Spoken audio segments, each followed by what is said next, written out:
नमस्ते बच्चों, कक्षा 8 विषय विज्ञान और लेसन है 10वां। इसके अपने क्वेश्चन उत्तर देख रहे हैं। तो देखो कि पहला क्वेश्चन क्या दे रखा है। पहला क्वेश्चन दे रखा है कि शरीर में होने वाले परिवर्तनों के लिए उत्तरदायी अंतःस्रावी ग्रंथियों द्वारा स्रावित जो पदार्थ है उसका क्या नाम है, उसे क्या कहते हैं? हार्मोन कहते हैं। क्या कहते हैं? हार्मोन। दूसरा क्वेश्चन देखो, किशोरावस्था को परिभाषित कीजिए। तो जीवन काल की यह वह अवधि है किशोरावस्था जिसमें शरीर में बहुत सारे परिवर्तन होते हैं और उसी के परिणाम स्वरूप अपना जो बॉडी होती है वो उसमें जनन परिपक्वता आ जाती है। और वैसे 11 साल से 18-19 साल तक के बीच की अवधि को किशोरावस्था कहते हैं। 11 से लेकर 18-19 साल तक की अवस्था को किशोरावस्था कहती हैं। इसके बाद देखो तीसरा क्वेश्चन है कि ऋतुस्राव क्या है, वर्णन कीजिए।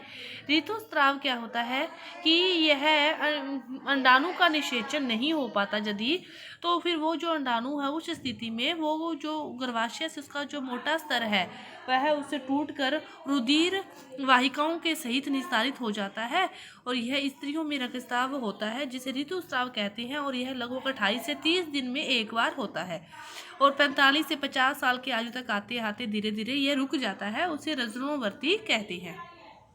इसके बाद यौवनारंभ के समय होने वाले शारीरिक परिवर्तनों की सूची बनाओ। तो आप इसमें आसानी से इस क्वेश्चन को कर सकते हो कि इसमें लंबाई में वृद्धि होती है, शारीरिक आकृति में परिवर्तन होता है, स्वर में परिवर्तन होता है, स्वेद एवं तेल ग्रंथियों में वृद्धि होती है, जनन अंगों का विकास हो जाता है, मानसिक बौद्धिक संवेगात्मक परिपक्वता आ जाती है।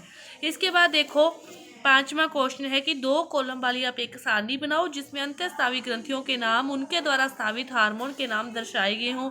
तो आप इसमें सारणी बना लेना कि पीयूष ग्रंथि एक साइड जैसे ग्रंथि, एक साइड हार्मोन। इस प्रकार आप सारणी बना लोगे, एक साइड ग्रंथि लिख लोगे और एक साइड हार्मोन लिख लोगे। इधर जैसे पीयूष ग्रंथि, तो पीयूष ग्रंथि के द्वारा जो हार्मोन है वो है वृद्धि हार्मोन। थायराइड ग्रंथि तो थायरोक्सिन हार्मोन। एड्रिनल ग्रंथि एड्रिनलिन हार्मोन।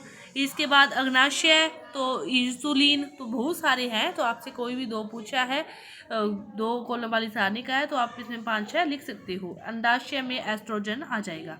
इसके बाद लिंग हार्मोन क्या है और उनका नामकरण इस प्रकार क्यों किया गया है और उनके प्रकार बताएं। तो नर में जो वृषण है द्वारा और मादा में अंडाशय के द्वारा जो स्रावित हार्मोन है उन्हें लिंग हार्मोन कहती हैं। नर में वृषण के द्वारा और मादा में अंडाशय के द्वारा स्रावित हार्मोन लिंग हार्मोन कहलाते हैं। इसलिए ये नाम अलग अलग इसलिए दिए गए हैं क्योंकि ये नर व मादा में जो लिंग है वो भिन्न भिन्न होते हैं। तो नर जो लिंग हार्मोन है उसे टेस्टोस्टेरोन कहते हैं और यह टेस्टोस्टेरोन इसके जो कार्य हैं वो क्या है, ये वृषण द्वारा साबित होता है और इसमें लड़कों के चेहरे पर बालों में वृद्धि हो जाती है और यह शुक्राणु उत्पन्न करने की क्षमता रखता है। और मादा में जो लिंग हार्मोन है उसे एस्ट्रोजन कहते हैं और यह अंडाशय के द्वारा साबित होता है और यह मादा में गौण जनन लक्षण, स्तनों की वृद्धि आदि को नियंत्रित करता है और गर्भधारण में भी यह सहायक होता है। इसके बाद सही विकल्प का चयन करना है। तो देखो पहला जो क्वेश्चन है कि किशोर को सचेत रहना चाहिए वह क्या खा रहे हैं, क्योंकि उचित भोजन से उनके मस्तिष्क का विकास होता है।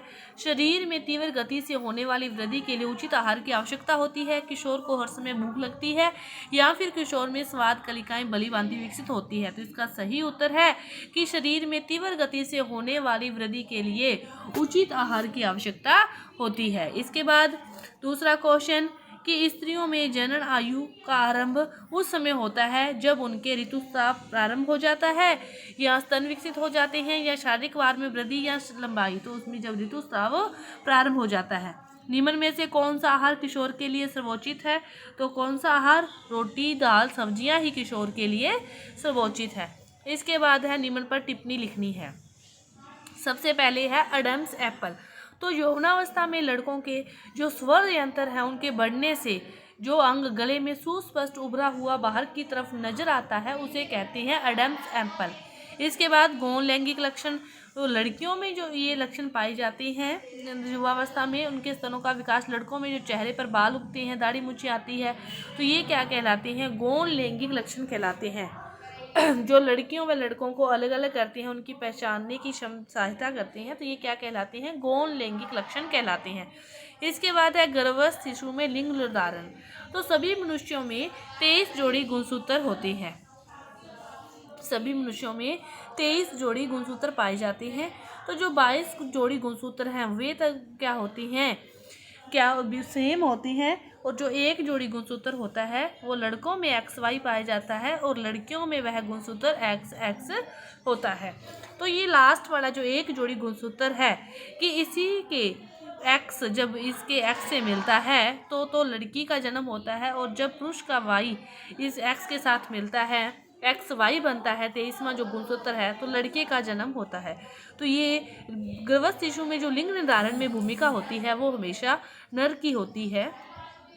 इसके बाद देखो 9वां क्वेश्चन क्या दे रखा है आपको, पहली की तरह प्रेरित कर रखा है। तो बाईं से दाईं 30 में फिर आपको भरना है एड्रिनल ग्रंथि से स्रावित। तो एड्रिनल ग्रंथि से स्रावित कौन सा हार्मोन होता है? एड्रीनलिन। एड्रीनलिन। मेढक के लार्वा से वयस्क तक होने वाला परिवर्तन। चौथा कायांतरण क्या कहलाता है? कायांतरण। अंतःस्रावी ग्रंथियों द्वारा स्रावित जो पदार्थ हैं। 5वां हार्मोन किशोरावस्था को कहा जाता है। छठा बाएं से दाएं टीन एज। इसके बाद ऊपर से नीचे आपको भरना है अंतःस्रावी ग्रंथि का दूसरा नाम। तो पहले में ऊपर से नीचे आप क्या भरोगे? नलिकाविहीन। नलिकाविहीन। स्वर पैदा करने वाला एडम स्वर यंत्र, और इसमें स्वर यंत्र आएगा। स्त्री हार्मोन एस्ट्रोजन। स्त्री हार्मोन कौन सा है? एस्ट्रोजन। तो आपके इस 10वें पार्ट के इसके बाद एक और दे रखा है, देखो ग्राफ बना दे रखा है आपको कि नीचे दी गई सारणी में आयु वृद्धि के अनुपात में लड़कों व लड़कियों की अनुमानित लंबाई के आंकड़े दर्शाए गए हैं। दोनों की लंबाई आयु को प्रदर्शित करते हुए एक ही ग्राफ पर आपको ग्राफ खींचे और इस ग्राफ से आप क्या निष्कर्ष निकालते हैं। तो देखो ग्राफ दे रखा है और क्या निष्कर्ष निकालते हैं कि ग्राफ को देखकर हम निष्कर्ष निकालते हैं कि लड़कों व लड़कियों दोनों की जन्म के समय लंबाई समान होती है। जन्म के समय दोनों की लंबाई क्या है? समान है। और 4 से 8 इस अंतराल में उनकी लंबाई क्या होती है? जो लंबाई है लड़कों की लंबाई है वो लड़कियों से तेज गति से, और फिर आगे 8 से 12 साल में जो लड़कियों की लंबाई है फिर वो लड़कों से ऊपर चली जाती है।